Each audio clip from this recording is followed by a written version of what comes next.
great power comes great responsibility. Tonnerre de Brest. I'm not locked in here with you. You're locked in here with me. In brightest day, In blackest night. Why so serious?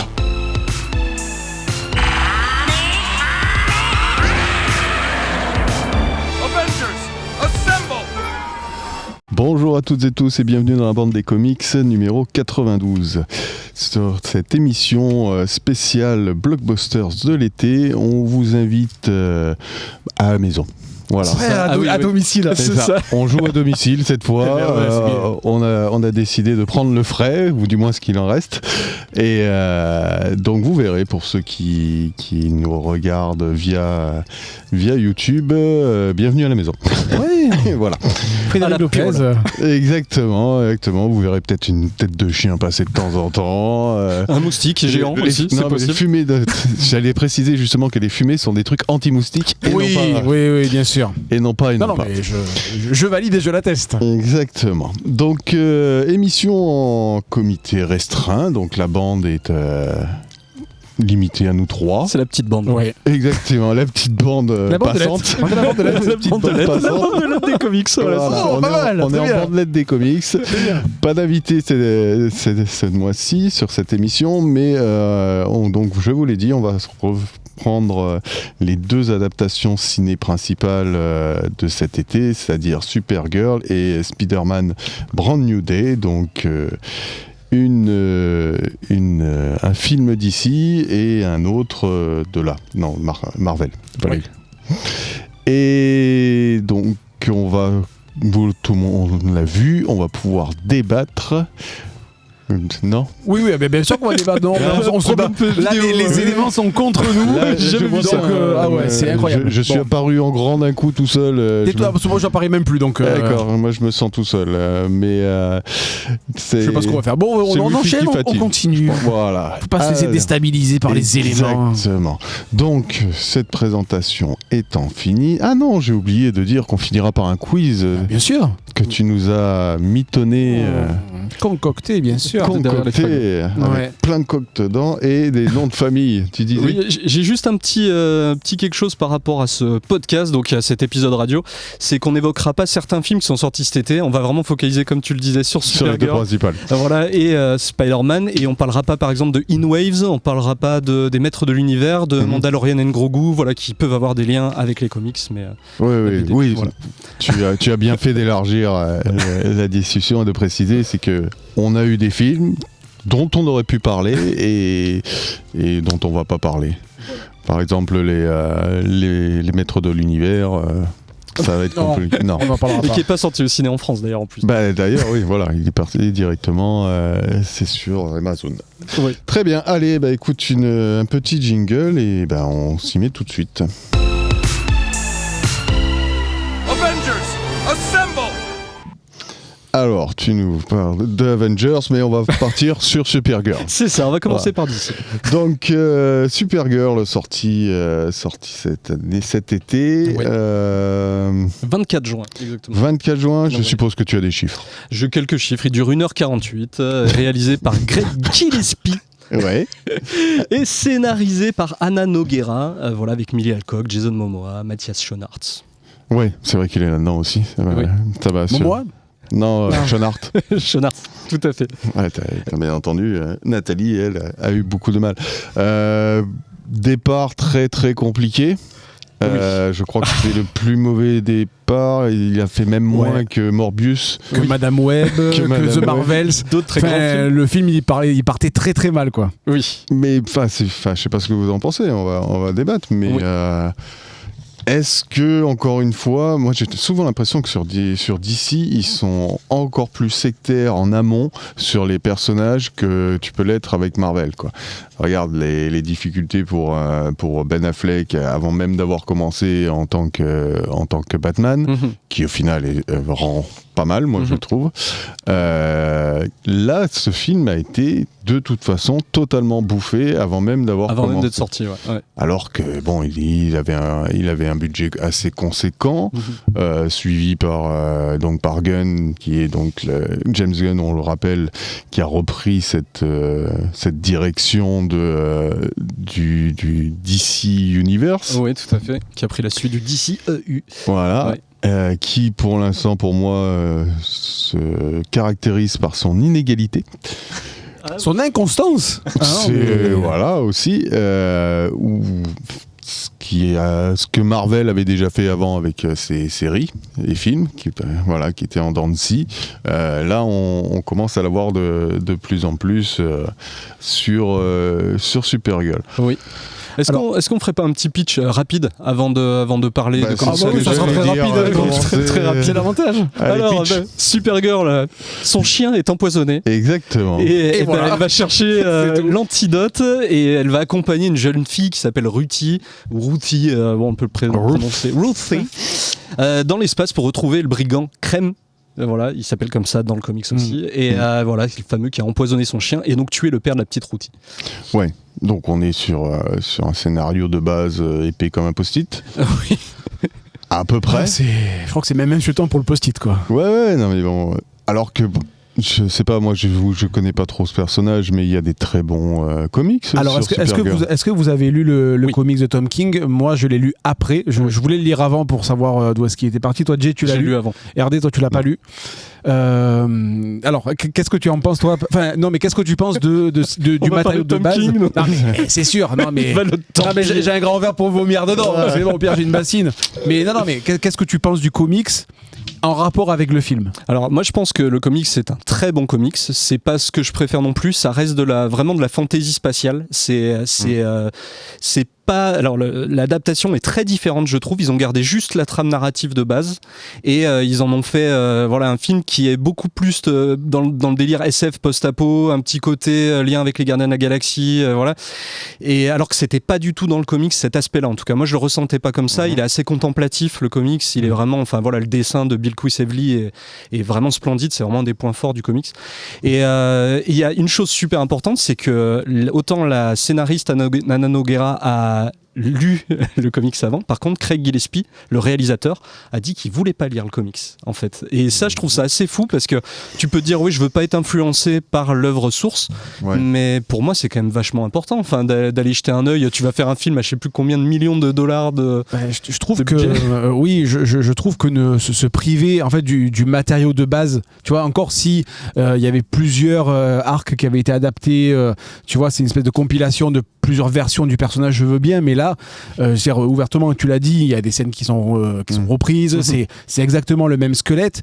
Si en plus tu te prives de cette lecture, alors sans dire pour t'influencer, d'un autre côté, moi si je vais voir un film, c'est pas pour voir l'adaptation, si tu veux, image par image d'un comics, ça pour moi c'est inintéressant.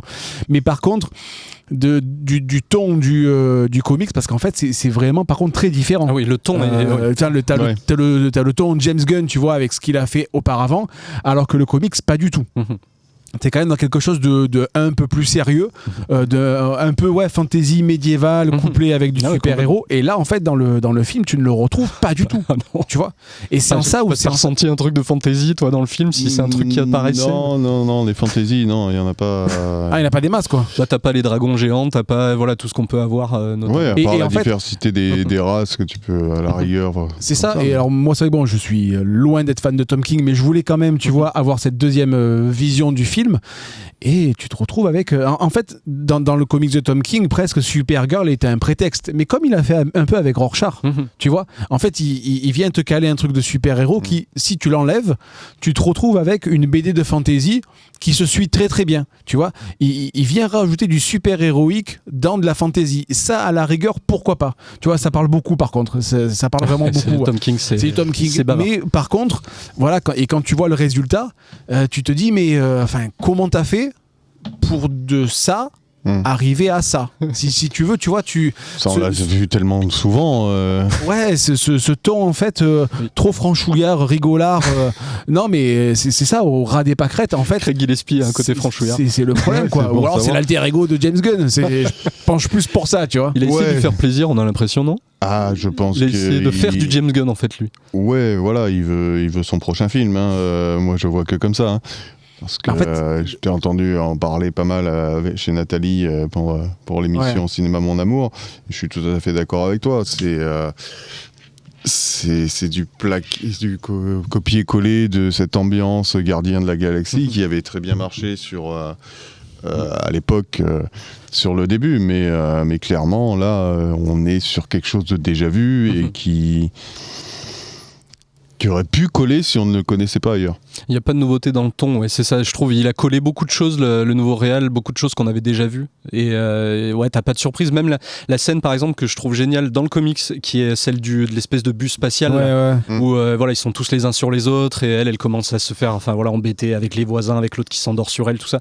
Dans le comics, je trouve que c'est super bien retranscrit. Le fait d'avoir repris cette scène au début, qui est vraiment très proche, puis au final, elle a plus rien à voir, mais c'est quelque chose qu'on a déjà vu 15 fois, avec les téléporteurs notamment, qui changent de place à l'intérieur du bus. Voilà, Oui. c'est des choses qu'on a déjà vues, et t'as pas de surprise en fait quand tu les vois arriver. Tu dis bon, on sait plus ou moins ce qui va se passer. Et c'est en fait, je trouve que c'est le problème de Gillespie. En fait, il fait du copier-coller, tu l'as dit. Et en fait, presque tu en viens à te demander, mais qui est vraiment le réalisateur? Parce que c'est du Gunn tout craché. Et en fait, moi le moins premier, bien fait, ouais. mais en Ouais. fait, on tape sur Gunn, alors que ça se trouve, bon, je sais pas dans quel. Évidemment, je pense qu'il a dû superviser. Il a validé. Il lui a pas laissé les clés en disant je reviens dans 2 ans et puis tu me montres le résultat. Non. Donc c'est qu'il a validé, le truc. Mais son empreinte, elle est tellement énorme, imposante, qu'en fait le réalisateur, il est lambda, quoi. Tu l'oublies et tu te dis en fait voilà, c'est du Gunn encore une fois. Et ça, je trouve que c'est vraiment dommage. Si ça avait été dans une continuité qui était assurée depuis un moment, etc. La patte Gunn, elle est pas mauvaise en soi. Elle a révolutionné pas mal de choses. Sur Créature Commando, ça marche. sur Commando, Suicide j'allais Squad. dire, Super. sur Suicide Squad. Tout ce qui est en animation marche très très bien. Je pense que c'était pas un personnage indispensable, mais qu'ils avaient besoin de l'insérer pour mettre en place leur truc. Et il l'a pris, et voilà, c'est des personnages qui viennent compléter les trous dans une évolution de... Son univers. Alors, d'un côté, je suis assez d'accord avec toi et c'est très pertinent ce que tu Merci. dis. Laisse-moi te le dire. Mais en fait, Je joue à domicile, c'est pour ça. ah, c'est pour ça. Mais en fait, d'avoir commencé par Superman, enfin on va dire son univers de l'abord, commencer par Superman, Supergirl apparaît, ça fait le lien, ça c'est peut-être très très bien. Maintenant, est-ce que le public avait envie, si tu veux, d'avoir ce personnage qui est quand même relativement mineur dans le monde des super-héros? Les questions sur toutes les lèvres, c'était nous on veut le Batman, nous on veut la Wonder Woman. Alors Batman, je pense qu'il est embêté parce qu'il y a Pattinson au milieu. Et je pense qu'il ne sait, enfin, je pense qu'il le sait, mais nous, on ne sait pas comment il va le placer dans son univers ou pas. Mais je pense qu'il y a un peu de déception de la part du public, des fans. Oui, c'est de pas avoir eu, après Superman, une deuxième grosse tête d'affiche de l'univers d'ici. Et le risque de Gunn, c'est d'aller chercher des personnages un peu plus de second plan, ce qui, ça, en un sens, sa spécialité, est très bien. Oui, Mais j'allais te malheureusement, ce n'est pas ce que le public attend. Tu vois, les Gardiens de la Galaxie, ça arrive, c'est le 25e film du MCU. Donc, tu t'es habitué, etc. Et là, deuxième film, tu as Supergirl, qui est, quoi qu'il arrive, en dessous par rapport à un Wonder Woman, à un Green Lantern. Alors, c'est sûr qu'il y avait la série qui était en train de mijoter, il y avait tout ça, donc je pense qu'il a essayé, je pense, de limiter la casse. Mais mine de rien, il y a de la déception de la part des fans. Ah oui, complètement. Ça, déjà au niveau des entrées, donc bon, c'est Bah, ça, catastrophique c'est vu, oui. parce qu'ils n'ont même pas rentabilisé le budget du film, qui était un truc comme 170 ou 180 millions de dollars, et en fait ils ont fait pas suffisamment d'entrées pour rentabiliser ça. Ouais, Donc c'est vraiment une déconvenue assez totale. Après, moi quand je suis sorti du ciné, malgré tout, j'ai pas passé un mauvais moment quand j'étais dans le ciné. Je veux pas aller dire ça. C'est divertissant, mais franchement c'est vraiment très très moyen. Et voilà, tu passes juste un petit moment, t'oublies ce qui s'est passé après. après. Et moi, je le mettrais pas au niveau des purges, par exemple, comme Thor 4 ou Madame Web, on en parlait, ou Venom, voilà, ce genre de choses. Je le mettrais vraiment au milieu de tableau, plus à la Shang-Chi, Captain Marvel, enfin ce genre de choses. Voilà, pour moi, voilà, vraiment milieu de tableau. Après, voilà, il y a plein de choses à critiquer encore. On en a déjà évoqué quelques-unes. Et quand tu y repenses, en fait, quand tu analyses le truc, effectivement, ils se sont manqués sur tellement de choses. Ce qu'il y a, c'est que des fois, moi, je prends le parallèle entre le début du MCU et là, cette idée de vouloir relancer un DCU. Donc, si on essaie de faire un parallèle, comme tu disais, ils ont commencé par un Iron Man, après ils nous ont mis du Captain America. T'avais déjà les deux, les bases, les deux piliers, tu pouvais partir là-dessus. Mais après, ils se sont amusés à nous faire, entre guillemets, des surprises donc avec les gardiens. Je pense à Black Panther aussi, qui est arrivé de loin, de très très loin, parce que bon, il était vraiment implanté dans la communauté noire américaine, mais en dehors de ça, ce n'était qu'un personnage qu'on voyait dans les Avengers, mais qui était de passage. Et ils ont eu cette capacité à faire ressortir un personnage en un seul film. Et ça, je pense que c'est une optique et un graal qu'ils doivent avoir que ce soit Marvel ou DC, de faire un Black Panther, quoi. De ne pas le connaître, ou un Deadpool très peu connu, et poum, ça explose. Ouais, mais alors leur univers, l'univers de Marvel était hyper bien construit. Je veux dire, t'avais les films qui se répondaient, qui se suivaient, même si c'était pas le même personnage, et surtout, tu avais la menace enfant qui était Thanos. Et Thanos liait l'ensemble. Et là, mais que ce soit Suicide Squad, alors Créature Commando je l'ai pas vu, mais t'as l'impression que c'est Épar qui va un peu d'un côté et le fil conducteur, même si là sur Superman, Supergirl et Man of Tomorrow qui se profilent, ça prend la bonne direction, mais le problème, c'est que si sur The Suicide Squad et Créature Commando t'avais ce ton qui convenait, et les Gardiens de la Galaxie, je pense que Superman et Supergirl, là on s'est dit, en fait, tu ne nous proposes pas autre chose. Tu vois, et c'est en ça où moi ça a été la douche froide. Supergirl, je savais à quoi m'attendre, donc, et Superman aussi, donc en fait à Superman j'étais hyper critique parce que je n'attendais beaucoup. Supergirl, j'y suis arrivé les mains dans les poches, quoi. Je savais pertinemment que ça n'allait pas me plaire, et je trouve que d'en faire un personnage un peu dépressif et qui en gros dit merde à la vie, ça me suffit pas, tu vois, c'est pas juste ça, quoi. Il fallait autre chose, et j'espère que Gunn va arriver à apporter quelque chose sur Man of Tomorrow, parce que j'ai peur que ça soit sa dernière cartouche. Ouais, entre temps, il va y avoir le Clayface qui va sortir, donc sur Gueule d'Argile dans l'univers de Batman, qui est pareil. Et là, il va chercher un second couteau chez des vilains en plus. Là, ça risque d'être très, très, très critique sociale. J'ai vu la bande-annonce.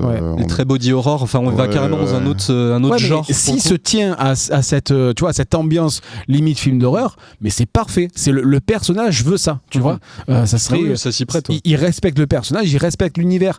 Si il continue à calquer ce qu'il fait, tu vois, les chansons des années 80 et les ralentis et l'humour radé pâquerette, en fait ça va encore plomber le truc, mais d'après les bandes annonces, je pense qu'on n'en prend pas la direction. Non, il y a l'air d'avoir une certaine diversité qui s'annonce dans tout ça. Et tu parlais de Créature Commando, qui a été vraiment excellent. On parle pas aussi de Peacemaker, qui a été la grosse surprise et qui permet de tenir l'ensemble sur la partie série.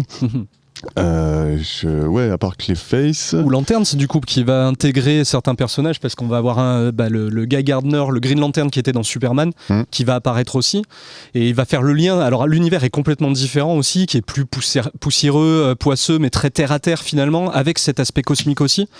Donc ils tentent des trucs. J'espère qu'ils vont laisser la marge de manœuvre suffisante aux réalisateurs pour qu'ils aient une vision, en fait, qu'ils proposent quelque chose, en fait. Moi, si c'est pour refaire des films qu'on a déjà vus, c'est un peu dommage. Il y a deux choix. Il y a soit le choix avec James Gunn et qui donne tous les ordres, et tu te retrouveras avec du James Gunn tout le long, ou tu vas avoir des surprises comme ça qui vont sortir. Mais Marvel a aussi tenté des choses comme ça avec plusieurs réalisateurs, et ils sont revenus. Il y a eu d'énormes ratés aussi. Et en fait, c'est exactement ça. C'est que Marvel a tenté des choses. Le début de l'univers s'est très bien passé. Ils sont éparpillés avec de l'animation, etc. Et ils sont cassés la figure, donc ils ont recentré. Et t'as l'impression que chez DC, c'est un retardement. En fait, toutes les mauvaises idées de Marvel, ils disent tiens, pourquoi on ferait la même chose? Non, Coco, tu vois que ça. Peut-être qu'ils se disent qu'ils savent mieux faire. Ouais, non. Ils peuvent le foirer mieux. Non, parce que je sais pas. Genre, t'avais un Joker, après t'avais un The Batman qui sort. En fait, c'est le problème de DC, de Warner Studios, c'est d'avoir des films qui partent dans tous les sens. Et en fait, il y a absolument rien qui ne les relie. Alors, soit, c'est pas compliqué, chacun va dans son de son côté, et alors. Comme c'était avant. Tu admets que. À l'époque des premiers Batman de Burton ou même de Nolan. Qui n'a rien à voir avec Nolan, il a dit l'univers, il est clos, point barre. Il n'y a pas de Superman, il n'y a pas tout ça. Donc, il faudrait soit on fait ça, mais alors ça veut dire qu'il faut que tu laisses la liberté créative aux réalisateurs et scénaristes de faire ce qu'ils veulent. Mais si en plus à chaque fois Gunn imprime sa patte, ça va être un désastre, quoi. Oui, il a été embauché pour ça. Et là, j'ai peur que même si Superman a été peut-être un demi-échec, Supergirl, je pense que ça lui a mis un coup sur le rable. Je te dis, moi je pense qu'avec vraiment Man of Tomorrow, je pense qu'il n'a pas intérêt à se rater. Ouais. Et juste sur Supergirl, visuellement, en tout cas sur ce que vous avez vu, est-ce que il y a des ratés, par exemple? La photo est belle, on peut pas dire le contraire. La photo, il y a quelque chose, ils ont tenté quelque chose. Après, ça reste très marron, un peu poisseux, sur les planètes. En plus, ils jouent avec les histoires des couleurs du soleil, qui était une très bonne idée du comics, ça aussi, de l'exposer au soleil rouge, au soleil vert, au soleil jaune, etc., qui à chaque fois ont des impacts différents sur le personnage. Moi, il y a des gros ratés en termes de CGI par contre, et notamment sur l'intégration de Crypto, parce qu'on le voit peu, parce qu'il est malade pendant la plupart du film, mais le peu qu'on voit au début, en fait ils sont ratés sur la taille, la dimension du chien. Je sais pas si vous avez capté, il y a des plans en fait où il est très grand, t'as l'impression que t'as un Doberman, le rapport de taille par rapport à Millie Alcock, et il y a des fois c'est vraiment Milou, quoi, et tu te dis mais attendez les gars, qu'est-ce que vous avez fait? Et donc je sais pas s'il y a pas des choses qui ont été un peu rushées aussi par les équipes techniques et qu'ils ont pas, vu qu'ils devaient le sortir en un an après le Superman, c'est vrai qu'un an pour sortir un film, c'est très rapide. Et voilà, alors ils avaient commencé à bosser dessus avant, t'avais de la pré-production. Mais ouais, je me demande, moi ça m'a choqué, puis j'en ai parlé avec plusieurs personnes qui l'ont remarqué aussi. Ils ont dit ouais, dans le chien, qu'est-ce qui s'est passé là? Je verrai plus que ça maintenant. Après, quand tu vas le regarder, j'ai pas envie de le revoir pour le coup, c'est Supergirl, mais si je revois, je regarderai le chien. J'ai été agréablement surpris par les actrices, les deux actrices. Oui. La petite et Supergirl, je trouve que la petite elle est excellente. On la voit, j'ai trouvé qu'elle était peu utilisée moi, mais alors que c'est la narratrice du comics. Elle est peu utilisée et en plus elle nous nifle avec son épée. Si tu lui mets une râpe à fromage, en fait c'est pareil, quoi. Non mais en fait elle nous bassine avec son épée. Ok, c'est super, et en fait à aucun moment du film, l'épée n'intervient. Donc je te dis, elle se ramène avec une passoire, c'est pareil. Et c'est ça où c'est dommage, c'est que...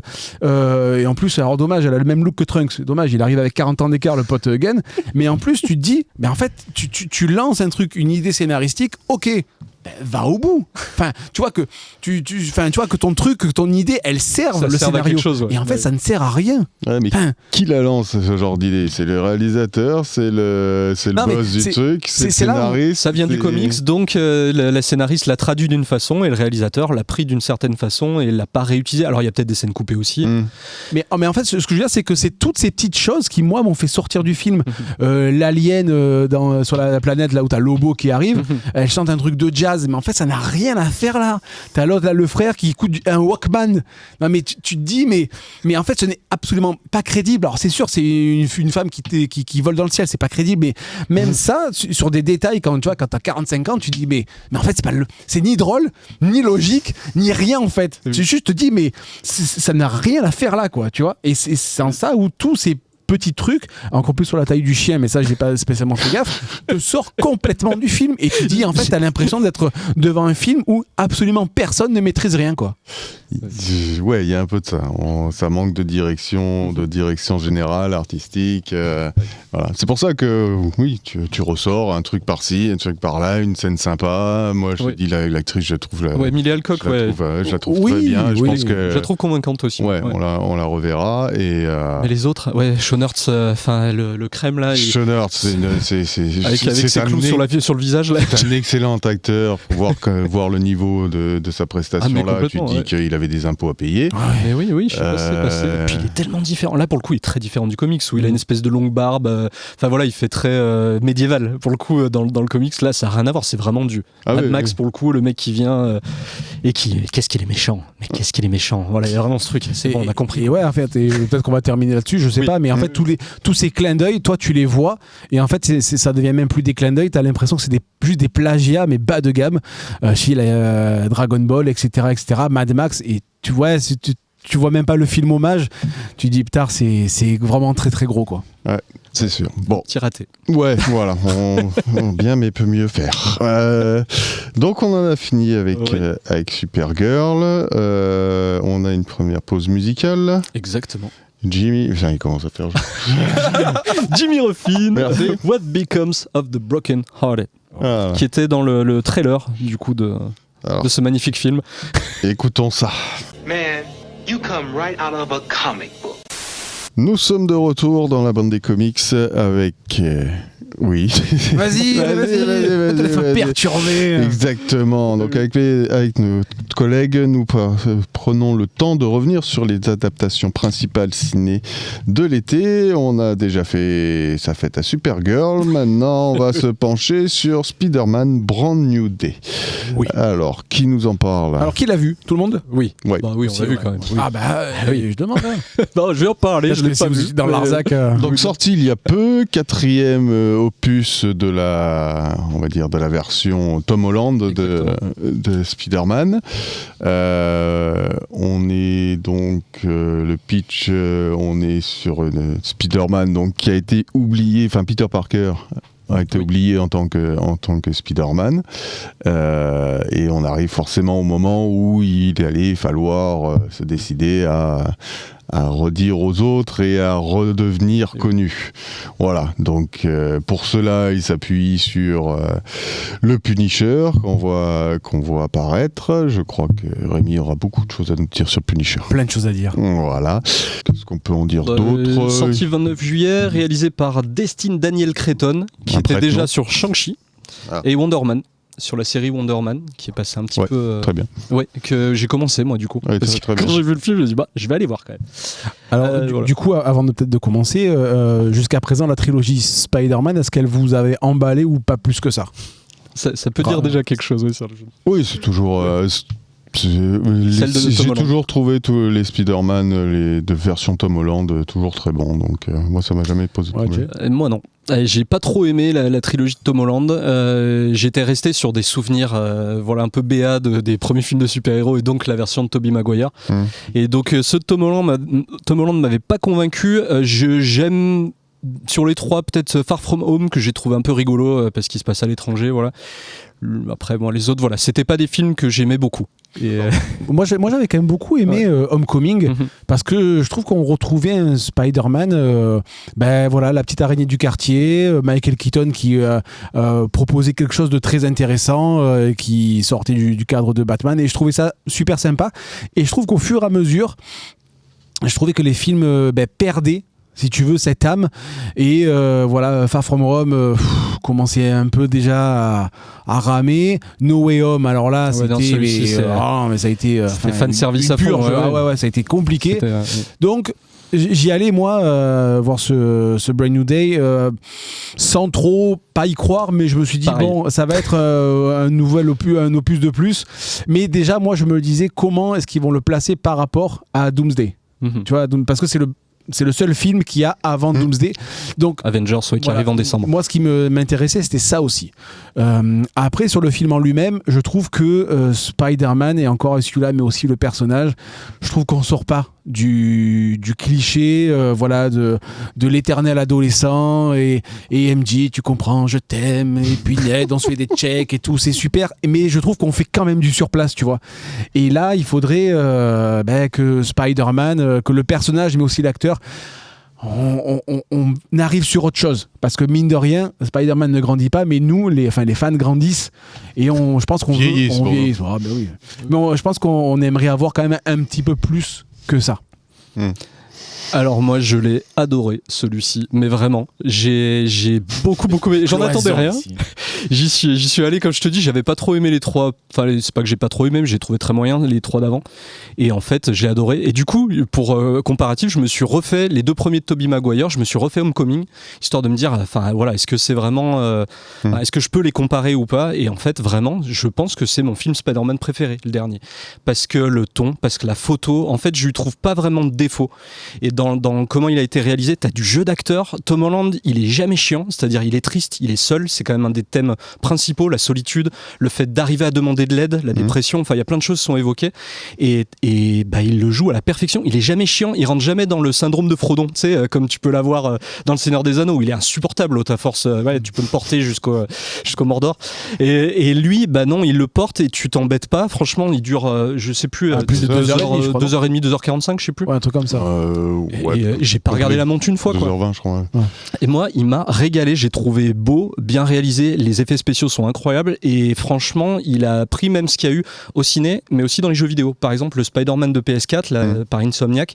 Il y a plein de choses du film en fait qui ont été piochées là-dedans. La façon dont il entoile les adversaires, vraiment les scènes d'action. Moi, je les ai trouvées vraiment très très bien faites. Et ouais, d'utiliser toutes les influences qu'il y a eu avant, y compris Spider-Verse. Et ouais, pour moi, c'est une réussite vraiment. Pour moi, c'est le plus intimiste qu'il y a eu. On est vraiment sur le questionnement de la relation de Peter Parker à Spider-Man, en fait, qui plus est avec le changement d'état qui se produit en lui. Donc on est sur des antagonismes entre volonté d'avancer dans sa nouvelle vie et le fait qu'il sait bien qu'il est retenu par Ned et MJ. C'est bien tourné au final la façon dont ça comment dire, pas que ça se conclut avec MJ, mais voilà, c'est moins manichéen que qu'on aurait pu le faire. J'ai trouvé ça plus ou moins intelligent, et ça correspond mieux au personnage de MJ, qui est vraiment une femme extrêmement intelligente et qui s'assume, super etc. indépendante, et qui, pour éviter de la mettre forcément dans l'attente ou sur le même niveau que Spider-Man, quoi. Ouais, elle est plus partie prenante de l'action, de l'intrigue, que vraiment en toile de fond qui sert juste à faire beau, quoi. Voilà, en toile de fond. Et oui, il fallait qu'il remplace la toile de fond. Il y en a là-dedans. On sait bien, ouais. Moi pareil, je me suis pas spécialement ennuyé. Après, c'est sûr que dans la position de quelqu'un qui connaît un peu les comics, c'est toujours en attente d'avoir un certain ton, certains personnages, etc. J'ai trouvé ça bien. Je trouve que le côté monstre, moi j'aurais aimé qu'ils soient encore... Qu'ils aillent plus loin. C'est ça qui m'intéresse. Qu'il ait les troisième, quatrième bras qui poussent, en fait. Il y en a qui l'attendaient, ça. C'est ça que... Moi, on va pas basculer sur de l'horreur, mais c'est vrai que ce côté mi-homme, mi-animal, de toute façon c'est le truc de Spider-Man, moi j'espérais que ça aille encore plus là-dedans, et les personnages quels qu'ils soient, Superman, Batman, en fait je trouve qu'ils sont intéressants que quand ils brisent un peu cette barrière morale et qu'ils s'enfoncent vraiment dans quelque chose de noir. Donc ça aurait été après intéressant. Je trouvais, est-ce qu'on peut parler de l'antagoniste ou... Oui, l'antagoniste, on peut faire des spoils, moi je trouve qu'il était bien amené. Je trouve que j'étais même surpris, alors je suis allé le voir le lendemain de la sortie, mais j'ai été surpris de découvrir qui c'était, de la manière dont ce personnage était amené, parce qu'il y a vraiment une menace pour Spider-Man, et franchement j'avais pas capté qui c'était. Moi non plus, j'aurais jamais cru.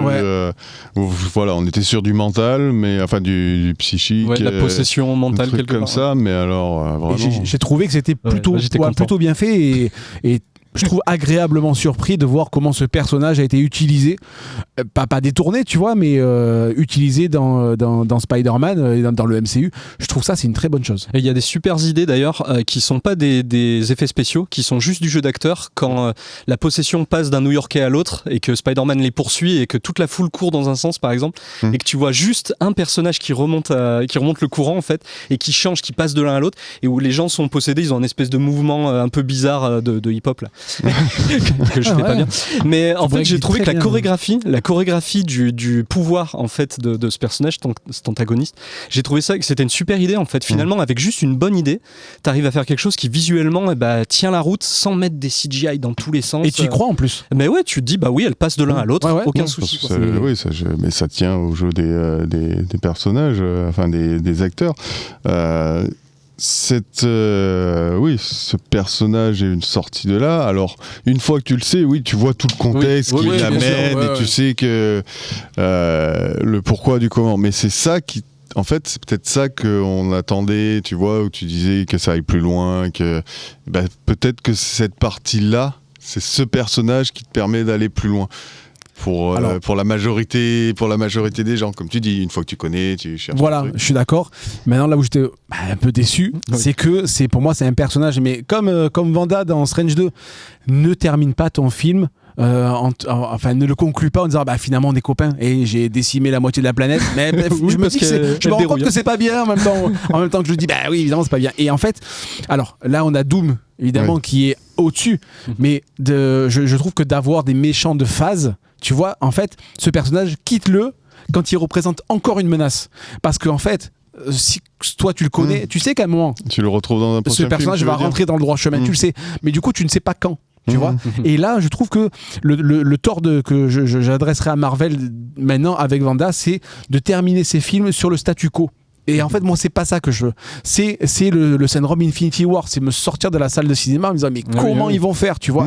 Comment ils vont la ramener? Comment et c'est ça que je veux. Finir le film à chaque fois pour se terminer par on se serre la main, on est copains. Non, ça, c'est nul, quoi. Et c'est dommage. Après, ils l'ont quand même bien changé parce que c'est de tous les personnages. X-Men, on va gagner du temps. Ouais, je m'en fous. Qui ont été traités au fur et à mesure du temps dans les trucs ou quoi que ce soit. C'est peut-être le seul qui n'avait jamais été traité de façon aussi rebelle. Un peu dans c'est quoi le 3, je sais plus. Ouais, souvent dans le 3 de chaque série. Jusqu'à ce qu'elle soit. Vrai, parce que dans le 3 de la première série de Singer et ensuite dans Dark Phoenix qui était le 3 de la nouvelle saga. Voilà, mais à chaque fois c'est la même chose. C'est effectivement le personnage qui n'arrive pas à, voilà. Ouais, mais c'est un personnage qui a du potentiel. Et là je trouve que en fait c'est un personnage qui prend de l'ampleur et là-dessus moi j'étais assez content, quoi. Alors est-ce que Spider-Man, j'ai pas l'impression qu'il serve de relais pour l'instant encore, mais est-ce que c'est pas plus facile d'insérer ce genre de personnage parce que ça va quand même demander un sacré boulot pour ramener, ramener les mutants. Doomsday, on va voir comment ça va se passer, mais là ils vont ramener surtout les anciens. On voit qu'ils finissent par se mettre sur la gueule, mais voilà, on peut se faire quelques idées, mais il va y avoir cette version des mutants jeunes, il va y avoir les anciens. L'avantage, c'est que je pense qu'on devrait avoir pas mal de morts quand même dans. Oui, non. Normalement, ça va dérouiller. Enfin, je les vois pas. Justement, t'as une nouvelle équipe en place. Les vieux de la vieille. Ian McKellen, il est au bout de sa vie, quoi. Donc, je pense qu'il faudrait lui dire, voilà, un grand service qu'on lui rendrait, c'est dans les 10 premières minutes, il se fait tordre le cou et on n'en parle plus. Donc, c'est très bien. Il a été génial, c'est fabuleux. Pareil, Jackman, c'est super. Mais je pense que voilà, place aux jeunes. Et je pense que dans le grand puzzle Marvel. Qui va être compliqué pour moi à démarrer Doomsday War. Je sais, franchement, avec la fin de Spider-Man, comment ils vont initier ça, je ne sais pas. Mais voilà, je pense que le but du film va être aussi de faire table rase, de clore, j'espère, une fois définitivement, parce que de ramener les anciens au bout d'un moment, c'est relou, quoi. On a compris, tu vois, qu'il y avait Jackman, on a compris. Mais ça fait venir les gens au ciné. Alors oui, je suis d'accord, mais quand ça fait 25 ans peut-être que tu te frappes les X-Men, oui, nous ça fait un bail. Wolverine, Jackman, il va faire ça, il va se démettre l'épaule, le pauvre gars, tu vois. Je pense que c'est bien, il a fait son temps et c'est génial. Et c'est pour ça que c'est très bien, parce que Deadpool, tu vois que Ryan Reynolds est un fan, comme il l'utilise comme un fan, quoi, qui utilise. Il s'amuse avec. Voilà, il sait que le personnage est arrivé au bout de course de son truc, mais voilà, comme il lui dit, tu irais jusqu'à 80 ans. Ouais, mais c'est comme Patrick Stewart. Sœur, le mec, ça fait s'il te combien plaît. de fois qu'il est mort? Ça fait 4 fois. Donc si tu veux, au bout d'un moment, ce truc-là ne Le marche. multivers, tu peux Enfin, tout faire, personne meurt grâce au C'est ça qui est multivers. dommage, mais je trouve que même en tant que fan, et même si tu veux lancer un nouvel univers, Ouais. stop, il faut clore le Parce truc. que tout début, il me semble qu'ils ont montré, c'est à San Diego, que le début, tu vois, c'est Doom qui élimine tous les Kang. Ah, j'ai pas fait De toute façon, attention. Kang, oui, qui était normalement d'ailleurs Kang Bon, Dynasty, bah ça voilà, devait être il y le a- prochain il film. y a il y a Ils l'ont sorti, l'assemblée Jonathan Myers. des Kang. Ah, d'accord. Alors je sais pas, j'ai vu ça sur internet. Il me semble que ça avait été diffusé et tu le vois arriver et comme ça, il tend la main et Ouais, je pense que. il dégage. Un peu cheaté. C'est Marvel qui se fait plaisir, je pense. En même temps, quand tu vois la bande-annonce et qu'il arrête le Stormbreaker avec un doigt. Même ça, c'est relou, quoi. non, mais C'est les échelles de pouvoir, oui. Non, qui oui, sont- non, mais ça, d'accord. Mais si tu veux, le truc, enfin, tu as vu le truc avec Thanos, c'est du copier-coller, quoi. Et justement, c'est pour le situer dans la. Oui. c'est pour ça, tu crois? Oui, mettre son Il faut échelle et le situer mettre en encore puissance. au-dessus, peut-être. Et voilà, essayer de dire il est encore. Après, moi, ce qui m'embête, c'est que le prochain, c'est donc Doomsday, Avenger Doomsday, donc en décembre. Et le truc, c'est qu'on attend. Il y a un autre film derrière qui est annoncé déjà, Secret Wars, et qui arrive donc en 2027, 2028. Je me souviens plus exactement la date. 27. Mais ce qu'il y a, c'est que Secret Wars, c'est la vraie guerre des mondes avec le Battle World. Ça dépend lequel Secret War. Ah, voilà, alors le Secret Wars de Hickman, le dernier, celui qui était d'ailleurs caché dans Deadpool et Wolverine, t'avais la couverture de celui-ci qui était planqué à un moment donné là, sur la planète dévastée, là dans les espèces de limbes. Et pour moi, c'est celui-ci qu'ils vont adapter. Après, ils vont peut-être faire un espèce de mélange parce qu'ils mettent le nom. War, hein, mais, c'est la Secret War. Ah oui, Secret War, oui, t'en as plusieurs. Parce Wars que le aussi. Secret War se passe aussi, c'est Fury qui ment aux différents héros, qui les fait intervenir en Latverie justement. Donc il y a Doom Oui, dans aussi les comics, qui est connecté là-dedans. Donc est-ce que c'est pas quelque chose là-dessus? Ou oui, tu as le Secret War avec le Battle World qui Voilà. a été fait récemment. Moi, j'ai l'impression que c'est quand même bien ce truc-là et donc pour moi, Doomsday, j'en attends absolument rien parce que clairement, c'est pas fini. Enfin, c'est l'acte de fin. C'est Il une sera transition, vraiment plus quoi. tard. Ouais. C'est une transition. Ça va nous mener. Ouais, mais regarde Après, ça peut le être très bien. Infinity War. Oui, qui était génial. Était génial. Qui est un Moi, des c'est meilleurs du MCU. Mes préférés. Hein, Non, mais pour moi. clairement. Pour revenir un petit peu sur le film, par rapport à Hulk et le Punisher, Ah oui. qu'est-ce que un avis? Hulk rentre là-dedans et oui, il a un intérêt parce que le côté scientifique, il y a un parallèle quand même qui se fait avec Oui. entre la vie de Peter Parker et celle de Bruce Banner, donc ça allait. Le Punisher, c'est le Punisher grand public qui nous ont mis là, quoi. Ouais. C'est pas le Punisher Netflix, De la série, et même moi j'avais du mal avec j'ai du mal avec Bertrand. John Bernal. Ouais, j'ai du mal en tant que Punisher. C'est vraiment le Punisher très New Jersey chez eux. Je sais pas si vous voyez. Enfin, pour les New-Yorkais, c'est les grandes gueules, c'est les mecs tout le temps. Tu le vois de toute façon, qui roule un peu des mécaniques quand il a Presque tout un le temps, ressort comique. tout le temps à s'engueuler. Voilà. Donc on est sur quelque chose assez pas décevant. Il tient, mais le problème c'est que d'avoir le même mec avec la même tête, forcément tu le compares et ça ne peut pas être comparé entre la série et le personnage. Moi, le Punisher, ça me dérange pas dans la mesure où il a été intégré dans les comics. Il est arrivé dans un comic Spider-Man en fait dans les années 70. Le personnage du Punisher a été créé dans les comics Spider-Man. Donc quelque part qu'il arrive dans le MCU dans un film de Spider-Man, ça me va. La relation des deux, moi j'aime bien le final quand même avec l'hôpital, avec le petit clin d'œil qu'il y a à la fin et qui est assez touchant. En fait, je trouve ça marche bien. Et il y a notamment un clin d'œil d'ailleurs à Civil War aussi quand il l'amène à l'hôpital et qu'il rentre dans l'hôpital. C'est vraiment une case qu'il y a dans Civil War qui se passe où il porte Peter Parker dans les bras. Pour Hulk par contre, alors j'ai pas trop d'avis là-dessus, sauf que c'est cool parce qu'il a subi une mutation aussi. Donc Peter a subi une mutation pour devenir Spider-Man, Banner pour devenir Hulk, et quelque part, vu qu'on sait qu'il y a les mutants qui arrivent aussi, moi je me demande s'il n'y a pas un espèce de jeu qui se fait sur les origines de la mutation pour nous amener les X-Men, et notamment parce qu'on sait toujours pas en fait dans cet univers-là, en tout cas, Tom Holland, il n'y a pas eu d'origin story, donc on peut imaginer qu'il a le même passé ou même passif plus ou moins que Tobey Maguire ou que Andrew Garfield dans Amazing Spider-Man, mais ça peut aussi être un mutant. ils peuvent très bien s'amuser à dire finalement c'est les premiers mutants quelque part. Oui. Donc il y a un lien. Pour moi il y a un lien. Comme Voilà, ils l'ont après, fait c'est tout. longtemps dans le bouquin avec Namor. Oui. Namor qui était le prince d'Atlantide et qui très tard on dit c'est un mutant. C'est un mutant. Ouais, il faisait partie de ce pour relier les deux quoi.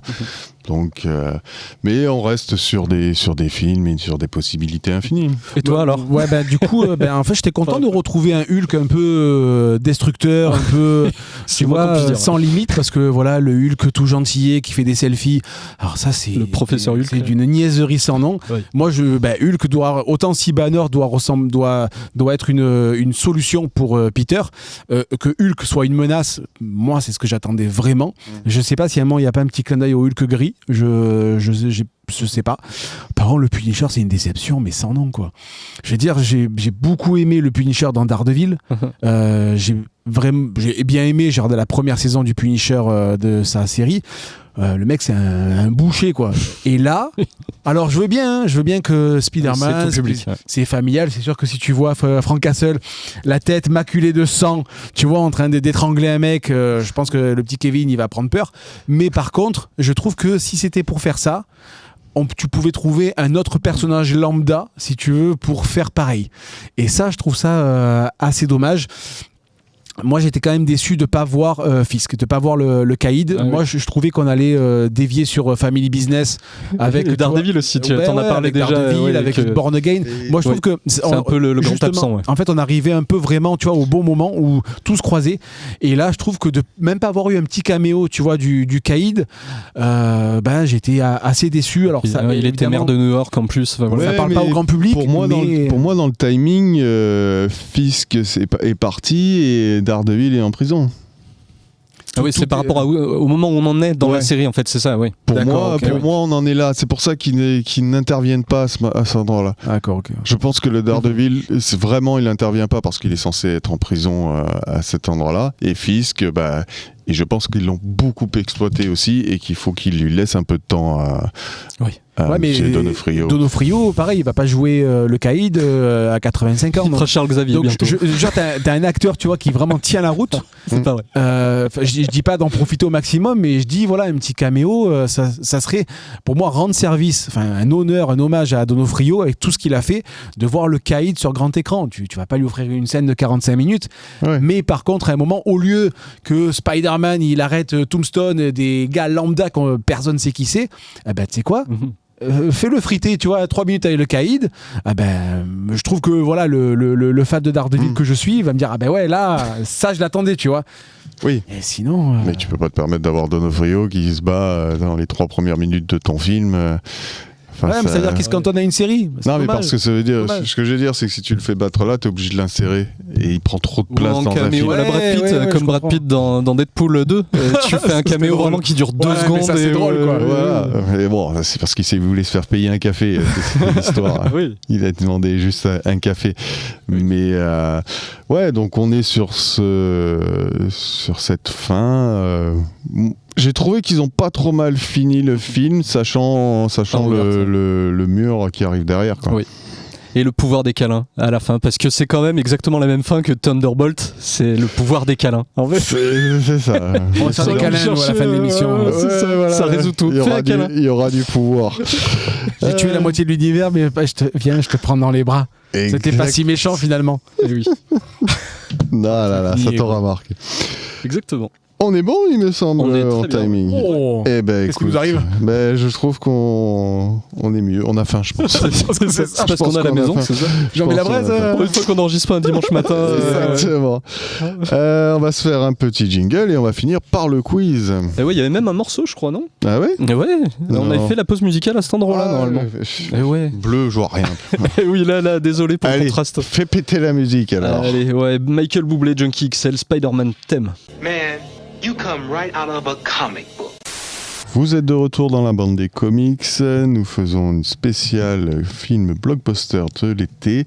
Nous avons parlé de Supergirl, de Spider-Man et nous allons finir notre émission par un quiz sur les noms de famille dans les comics. Et oui, petit jingle d'abord. Oui. Une énigme pour Batman. La résoudras-tu ? comme le nom de l'indique. Je vais vous donner des noms de famille de personnages, de super-héros. Et il va falloir me donner un peu tous les personnages de la fratrie ou de la famille. Mais attention, des fois, il y aura des petits pièges. Tout le monde joue, bien entendu. Oh là là. On compte pas les points, c'est l'été. Par exemple, allez, on commence. Si je vous dis Wayne, qui y a dedans? Bruce. Mais on a qui aussi? Elena. Ouais. C'est dans une réalité alternative, ça film. Ouais, y a, Le père. Thomas. Et la maman? Martha. Eh bien, on a Martha. Allez, avec Kent. Bon, Clark. Jonathan. Ouais, Jonathan. Ouais. Martha. Martha aussi. Et le petit, le fiston? Et John. John. On a John. Summers maintenant. Buffy. Ah oui, il a trouvé en dernier. Buffy Summers, bien joué. C'est ma préférée. Qui on a d'autres? Ah on a Nathan Summers. Ouais. Ouais. Scott. Scott Summers. Ouais. Il m'en manque 2. Ouais. Elle s'appelle pas à un moment donné Jean Grey Summers? Elle a pas les deux noms? Si, mais là je l'avais Tu la pas comptes pas? noté. Tu la comptes pas? Madeleine Pryor. Hop Summers. Hop, oui. Je l'avais pas noté celle-là. On Ouais. avait Alex. Oui, Alex, son frère. Alex Summers. Ah, et on bah, avait ouais. aussi Rachel. Ah oui, Rachel, oui. Rachel qui est- Summers. Rachel. Si je vous dis Grayson. Dick. Richard. Ensuite. Richard. Mais il y en a un, je sais pas si vous l'avez. Nolan. Du coup, Nolan dans Invincible.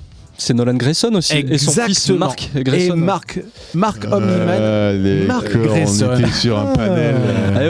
Sur le Grayson. On est parti de chez DC. Ouais, on va Ok, chercher ok. bien loin. Si je vous dis Wilson.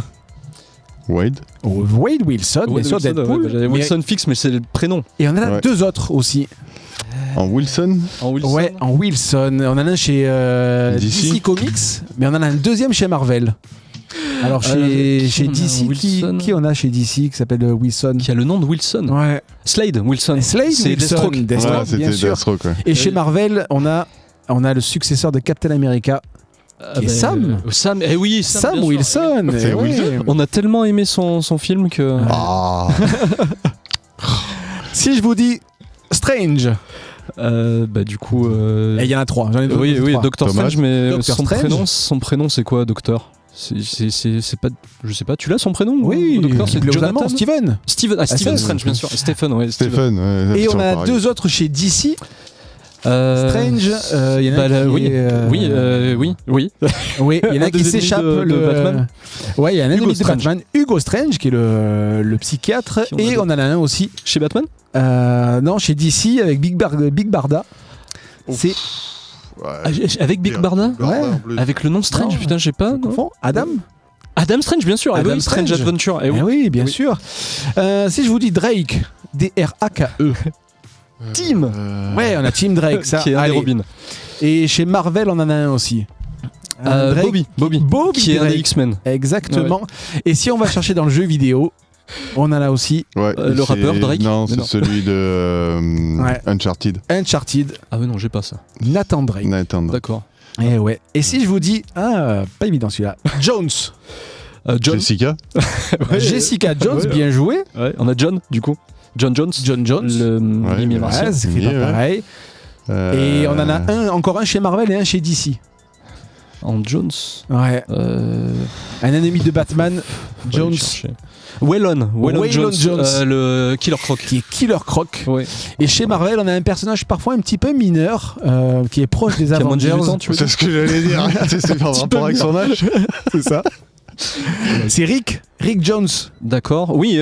Rick Jones, ouais. Ouais, C'est non, le- non, je vois pas. C'est Rick Flag. mais- Flag, oui. Ouais, non, mais Flag, Rick Jones. non, et évidemment, on a aussi notre ami Indiana. Ça, c'est sûr. Allez, on en fait une dernière. Allez. Une dernière, Jay? Oui. C'est Allez. bon. Si je vous dis Cage, Nicole. Luke. On a Luke Cage et on en a un dernier. Si on va chercher un petit Johnny. peu dans le jeu vidéo, on a Johnny Cage. Ouais, Mortal Kombat. Mortal d'accord. Ils sont Kombat. intégrés dans les jeux Injustice Voilà. aussi. Comme quoi, des fois, on arrive à trouver des ponts parmi les personnages. Ouais. On s'en doute. Heureusement que tu nous as pas fait un Smith, un Jones et Ah un. non, là. Ça aurait été difficile. On aurait été compliqué. Ça fait un truc d'une heure et demie, là. C'est ça. Parfait. Ouais, C'était très sympa. écoute. Eh ben écoutez, messieurs, on a fini, ça y est, notre émission à la maison. Oui. Ouais. Une à bonne domicile. première. Oui. On n'a pas été embêté par le chien, Non. les petits oiseaux. Ouais, ça va, tout le monde est sage. Et Il y a les cigales, c'est vrai. non, c'est bien. Et puis, pas emmerdé par les voisins. Merci à vous. Passez tous une bonne fin d'été. Hein. Là, on est fin août. Préparez-vous à la reprise. Joyeusement. Oui. Hein? Joie, félicité, extase. Ouais, c'est ça. Tu connais. Ouais. En tout cas, on vous souhaite au moins une bonne fin de week-end et à très bientôt pour une prochaine émission. Salut. Ciao, ciao.